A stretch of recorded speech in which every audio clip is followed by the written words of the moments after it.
जय श्री राधे श्री हरिवंश राधा वल्लभ लाल की जय। श्री हरिवंश महाप्रभु की जय। परम पूज्य गुरुदेव महाराज की सदा जय हो। बहुत बहुत स्वागत है आप सभी का श्री चैतन्य चरितावली में। आज हम श्रवण करेंगे जगाई मधाई, जो कि कितने क्रूर हैं ये हमने पिछले अध्याय में सुना।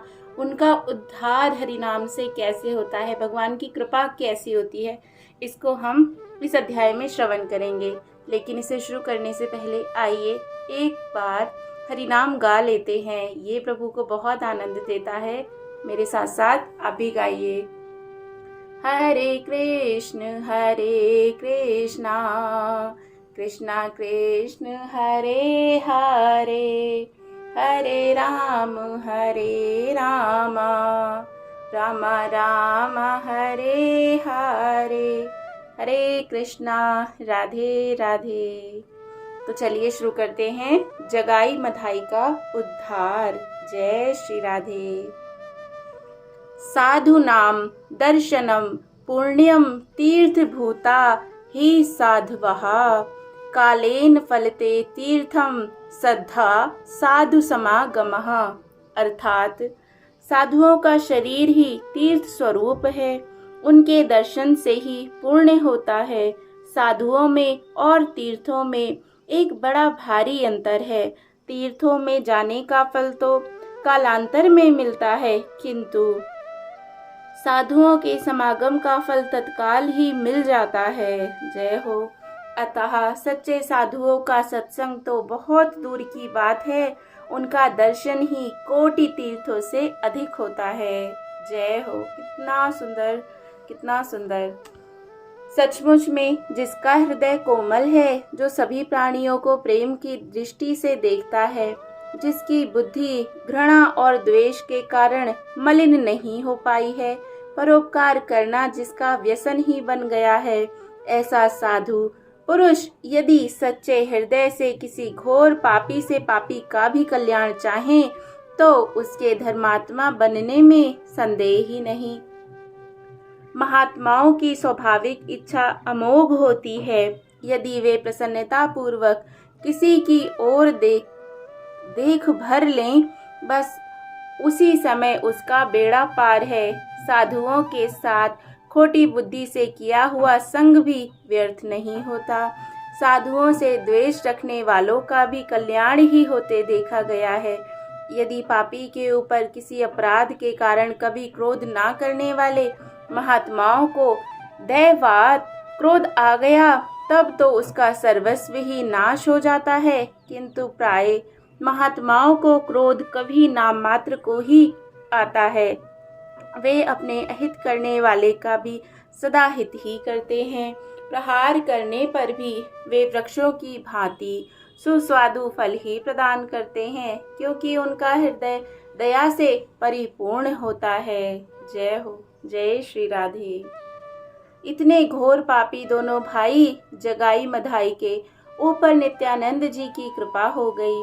उनके हृदय में इन दोनों के उद्धार के निमित्त चिंता हो उठी, मानो इन दोनों के पापों के अंत होने का समय आ गया। जिस दिन इन दोनों को अवधूत नित्यानंद और महात्मा हरिदास जी के दर्शन हुए, उसी दिन इनके शुभ दिनों का श्री गणेश हो गया। संयोगवश अब उन्होंने इसी मोहल्ले में अपना डेरा डाला, जहां महाप्रभु का घर था। मोहल्ले के सभी लोग डर गए, एक दूसरे से कहने लगे, अब इन कीर्तन करने वालों पर आपत्ति आई। ये दोनों राक्षस भाई जरूर कीर्तन करने वालों के साथ छेड़खानी करेंगे। कोई कीर्तन विरोधी कहने लगे, अजी अच्छा है, ये कीर्तन करने वाले रात्रि भर सोने ही नहीं देते, इनके कोलाहल के कारण रात्रि में नींद ही नहीं आती। अच्छा है, अब सुख से तो सो सकेंगे। कोई अपने अनुमान से कहते, बहुत संभव है अब ये कीर्तन करने वाले लोग स्वयं ही कीर्तन करना बंद कर देंगे, और ना बंद करेंगे तो अपने किए का मजा चखेंगे। इस प्रकार लोग भांति भांति के तर्क वितर्क करने लगे। प्रभु का घर गंगा जी के समीप ही था। जिस घाट पर प्रभु स्नान करने जाते, उसी के रास्ते में इन दोनों क्रूर कर्मा भाइयों का डेरा पड़ा हुआ था। इनके डर के कारण गंगा स्नान के निमित्त अकेला तो कोई जाता ही नहीं था। 10-20 आदमी साथ मिलकर घाट पर स्नान करने जाते। रात्रि में तो कोई अपने घर से बाहर निकलता ही नहीं था, कारण कि ये दोनों भाई नशे में उन्मत्त होकर इधर उधर घूमते और जिसे भी पाते उसी पर प्रहार कर बैठते। इसलिए ये शाम होते ही जैसे पक्षी अपने अपने घोंसलों में घुस जाते हैं और फिर प्रातःकाल ही उसमें से निकलते हैं, उसी प्रकार उस मोहल्ले के लोग सूर्यास्त के बाद भूलकर भी घर से बाहर नहीं होते, क्योंकि इनकी क्रूरता और निस्सहायता से सभी लोग परिचित थे। शाम को नियमित रूप से भक्त संकीर्तन करते और कभी कभी तो रात्रि भर संकीर्तन होता रहता। इन दोनों के डेरा डालने पर भी संकीर्तन ज्यों का त्यों ही होता रहा। रात्रि में सभी भक्त एकत्रित हुए और उसी प्रकार लय और ध्वनि के साथ खोल, मृदंग, करताल, मजीरा आदि वाद्यों सहित भगवान के सुमधुर नामों का संकीर्तन करने लगे। जय हो।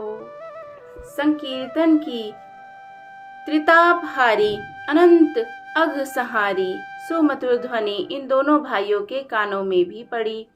ये दोनों शराब के मद में तो चूर थे ही, उस कर्ण प्रिय ध्वनि के श्रवण मात्र से और अधिक उन्मत्त हो गए।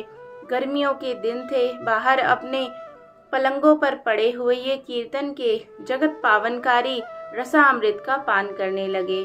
कभी तो ये बेसुध होकर हुंकार मारने लगते, कभी पड़े पड़े ही आहा आहा इस प्रकार कहने लगते, कभी भावावेश में आकर कीर्तन के लय के साथ उठकर नृत्य करने लगते। इस प्रकार ये संकीर्तन के महात्म्य को बिना जाने ही केवल उसके श्रवण मात्र से ही पागल से हो गए। एक दिन दूर से कीर्तन की ध्वनि सुनकर ही इनके हृदय की कठोरता बहुत कुछ जाती रही। भला जिस हृदय में कर्णों के द्वारा भगवान नाम का प्रवेश हो चुका है, वहां पर कठोरता रह ही कैसे सकती है। संकीर्तन श्रवण करते करते ही ये दोनों भाई सो गए।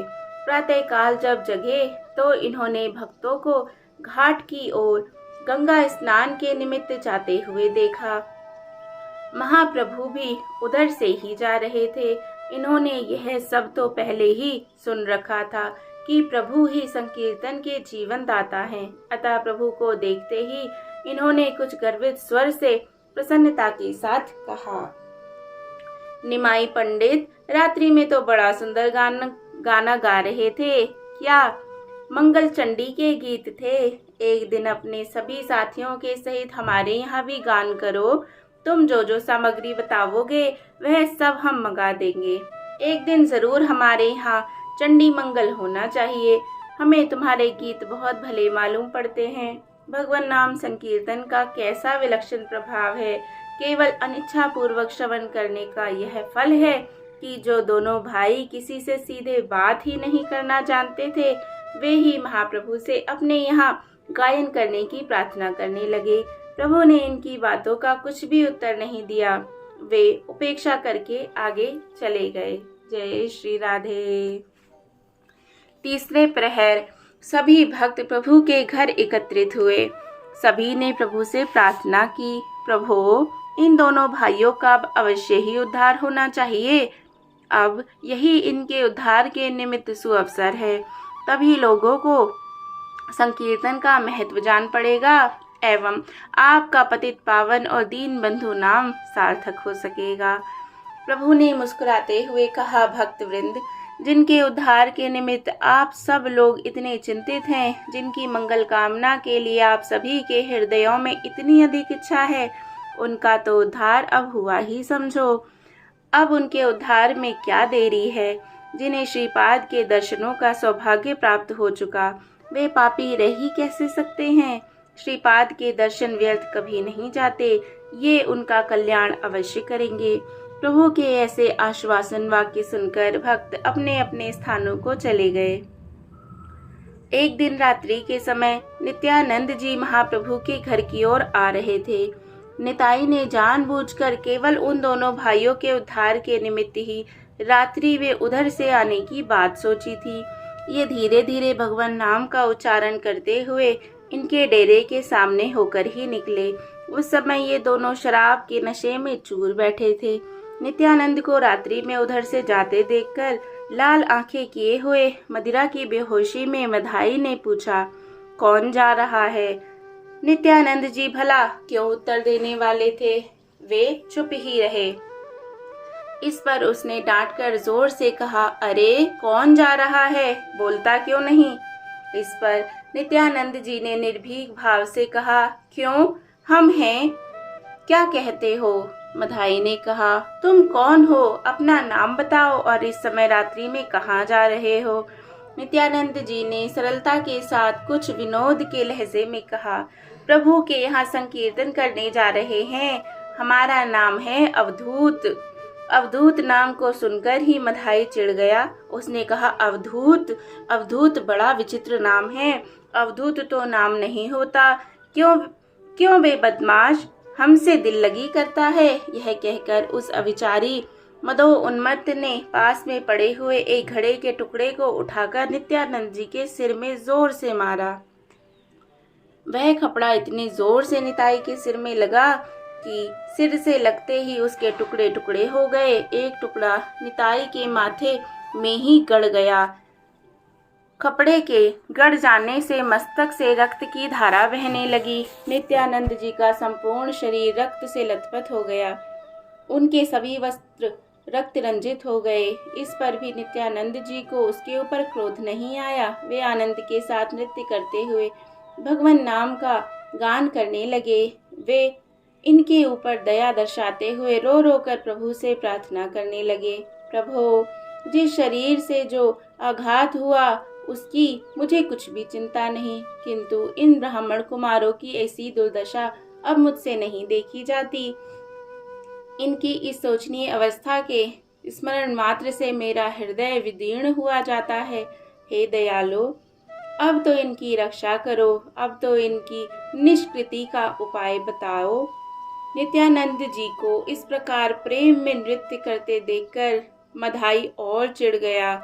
इस पर वह इनके ऊपर दूसरी बार प्रहार करने को उद्यत हुआ। इस पर जगाई ने उसे बीच में ही रोक दिया।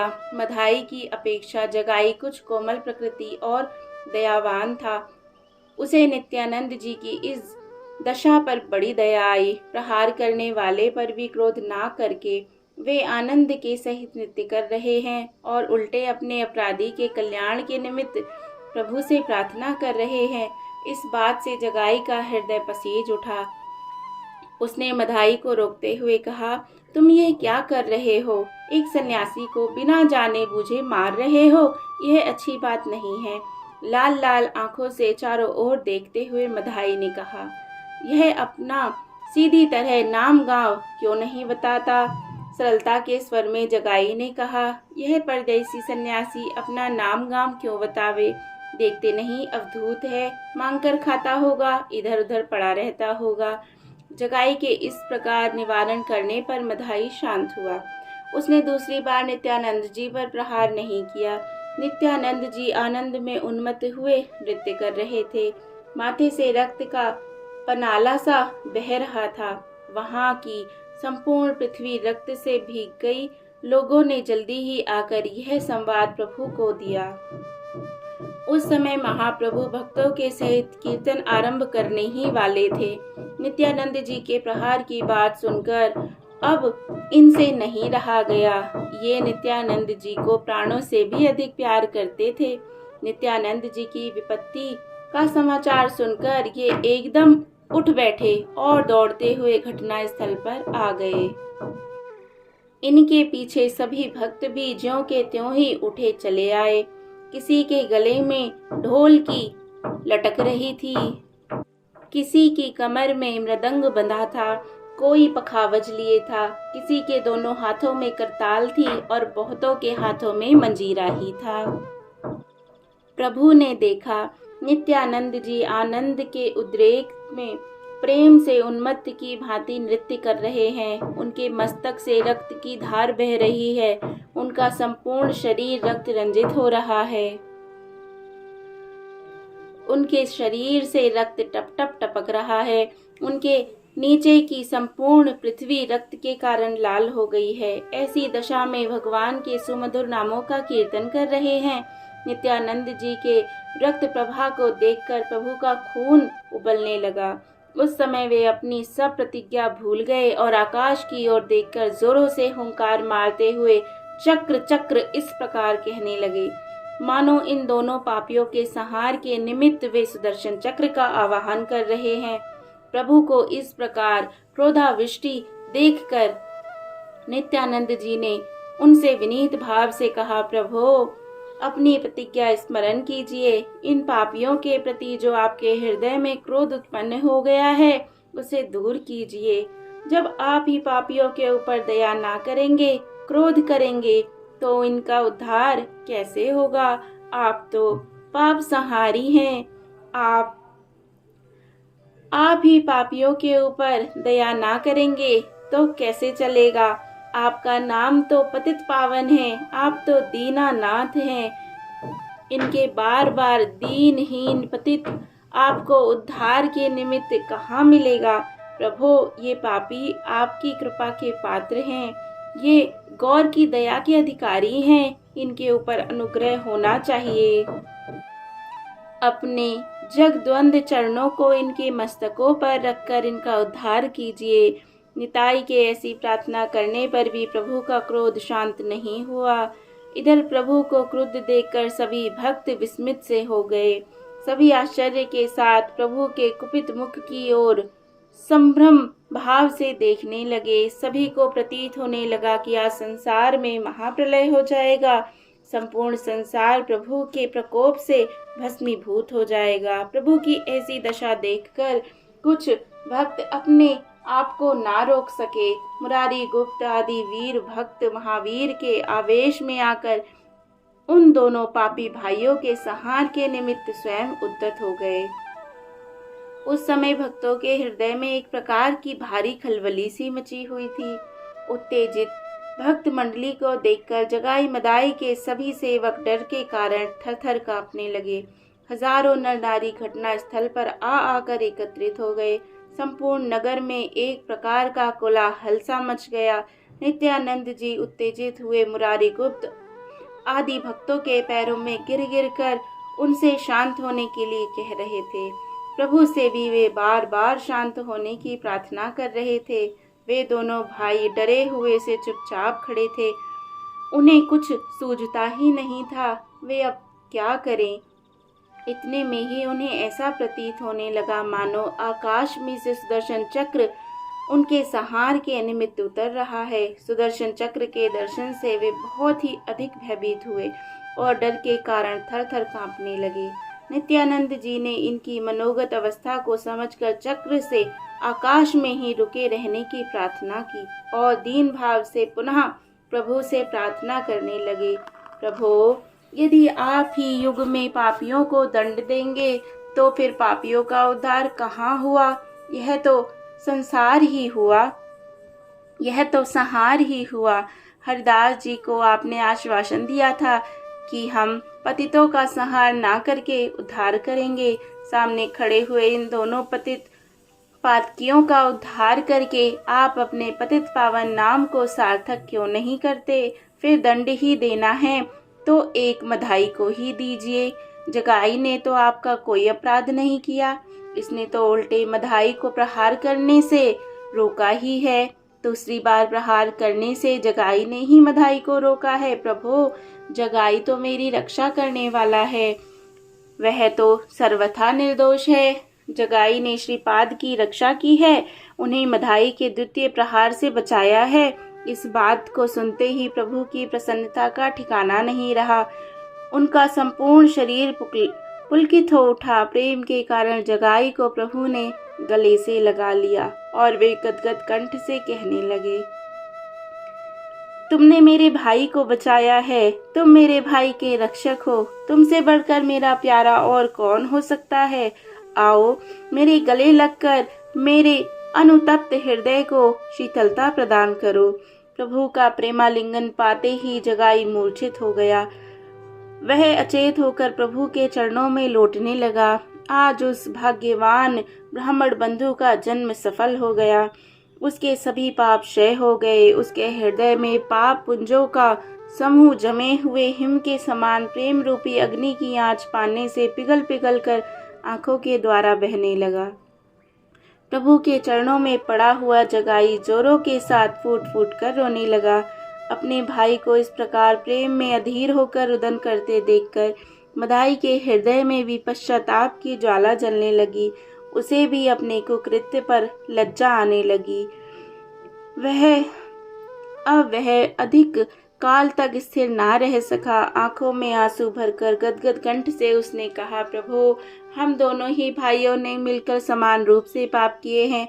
हम दोनों ने ही लोक निंदित बात की है।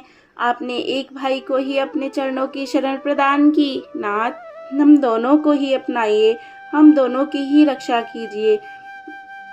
यह कहते कहते मदाई भी प्रभु के चरणों से लौटने लगा।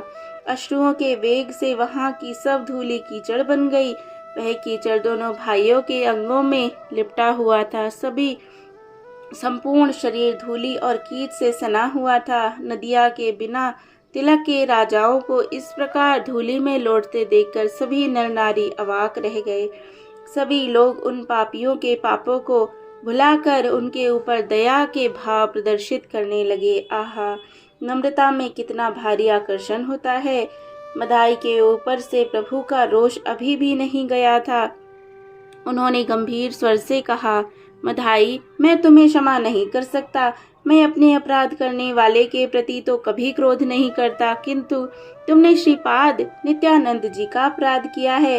यदि वे तुम्हें क्षमा कर दें तब तो तुम मेरे प्रिय हो सकते हो। जब तक वे तुम्हें क्षमा नहीं करते तब तक तुम मेरे सामने दोषी ही हो। जाओ, नित्यानंद की शरण लो। प्रभु की ऐसी आज्ञा सुनकर मदाई अस्त व्यस्त भाव से प्रभु के चरणों को छोड़कर नित्यानंद जी के चरणों में जाकर गिर गया और फूट फूट कर रोने लगा। उसे अपने कुकृत्य पर बड़ी भारी लज्जा आ रही थी। उसी की ग्लानि के कारण वह अधीर होकर दहाड़ मारकर रो रहा था। उसके रुदन की ध्वनि को सुनकर पत्थर भी पसीज उठता था। चारों दिशाओं में सन्नाटा छा गया, मानो मदाई के रुदन से द्रवीभूत होकर सभी दिशाएं रो रही हों। सभी लोग उन पापियों की ऐसी दशा देखकर अपने आपे को भूल गए। उन्हें कुछ क्षण कुछ भी पता ही नहीं चला कि हम स्वर्ग में हैं या मृत्युलोक में हैं। सभी गौरांग के प्रेम प्रवाह के वशमीभूत होकर उस प्रेम प्रवाह के वशवर्ती होकर उस अभूतपूर्व दृश्य को देख रहे थे। मदाई को नित्यानंद जी के पैरों के नीचे पड़ा देखकर नित्यानंद जी ने प्रभु से कहा, श्रीपाद, इस मदाई ने आपका अपराध किया है। आप ही इसे क्षमा कर सकते हैं। मुझ में इतनी क्षमता नहीं कि मैं आपका अपराध करने वाले को अभय प्रदान कर सकूं। बोलो, क्या कहते हो? अत्यंत ही दीन भाव से नित्यानंद जी ने कहा, प्रभु, यह तो आपकी सदा से ही रीति रही है। आप अपने सेवकों के सिर सदा से सुयश का सहरा बांधते आए हैं। आप इनके उद्धार का श्रेय मेरे सिर पर डालना चाहते हैं, किंतु इस बात को तो सभी जानते हैं कि पतित पावन गौर में ही ऐसे पापियों को उबारने की सामर्थ्य है। प्रभु, मैं हृदय से कहता हूँ, मेरे हृदय में मदाई के प्रति अणु मात्र भी विद्वेष के भाव नहीं है। यदि मैंने जन्म जन्मांतरों में कभी भी कोई सुकृत किया हो तो उन सब का पुण्य मैं इन दोनों भाइयों को प्रदान करता हूँ। इतना सुनते ही प्रभु ने दौड़कर मदाई को अंक में उठा लिया और जोरों से उसे आलिंगन करते हुए कहने लगे, मदाई, अब तुम मेरे अत्यंत ही प्रिय बन गए हो। श्रीपाद ने तुम्हें क्षमा कर दिया। उन्होंने अपने सभी पुण्य प्रदान करके तुम्हें परम भागवत वैष्णव बना दिया। तुम आज से मेरे अंतरंग भक्त हुए। श्रीपाद की कृपा से तुम पाप रहित बन गए। प्रभु का प्रेम आलिंगन और आश्वासन पाने से मदाई के आनंद की सीमा ना रही। वह उसी क्षण मूर्छित होकर प्रभु के पाद पद्मों में पड़ गया। प्रभु के दोनों पैरों को पकड़े हुए नवद्वीप के सर्वे सर्वा और एकमात्र शासन करता वे दोनों भाई धूलि में लोटे रुदन कर रहे थे। भक्त और नगर के अन्य नर नारी मंत्रमुग्ध की भांति खड़े हुए इस पतितोद्धार के दृश्य को देख रहे थे। इस हृदय को हिला देने वाले दृश्य से उनकी तृप्ति ही नहीं हो रही थी। उसी समय प्रभु ने अपने पैरों में पड़े हुए धूल धूसरित दोनों भाइयों को उठाया और भक्तों को संकीर्तन करने की आज्ञा दी। इन दोनों भाइयों की ऐसी दीनता देखकर भक्तों के हर्ष का ठिकाना नहीं रहा। वे अलग अलग संप्रदाय बना बनाकर प्रेम में उन्मत्त हुए हरिध्वनि करने लगे और जोरों से ताल और स्वर सहित संकीर्तन करने लगे। नगर के सभी नर नारी संकीर्तन में सम्मिलित हुए। आज उनके लिए संकीर्तन देखने का यह प्रथम ही अवसर था। सभी भक्तों के सहित हरे कृष्ण कृष्ण कृष्ण हरे हरे, हरे राम राम राम हरे हरे। इस महामंत्र का उच्चारण करने लगे। झांझ, मृदंग और मजीरा बजने लगे। भक्त उन्मत्त होकर कीर्तन करने लगे। बीच बीच में गौर हरि के जय जयकारों की ध्वनि से आकाश मंडल गूंजने लगा। कीर्तन की ध्वनि से सभी को स्वेद, कंप, अश्रु आदि सात्विक भाव होने लगे। उस समय के संकीर्तन में एक प्रकार की अद्भुत छटा दिखाई देने लगी। सभी प्रेम में पागल से बने हुए थे। संकीर्तन करते हुए भक्तगण उन दोनों भाइयों को साथ लिए प्रभु के घर की ओर चले। जय जय श्री राधे, जय जय श्री राधे श्याम। श्री चैतन्य महाप्रभु की सदा जय हो, सदा जय हो। जय श्री राधे। बहुत सुंदर अध्याय। प्रभु हमारा भी कल्याण अवश्य करेंगे। जय श्री राधे। इसके आगे अब हम कल श्रवण करेंगे। श्री चैतन्य महाप्रभु की जय हो। जय श्री राधे।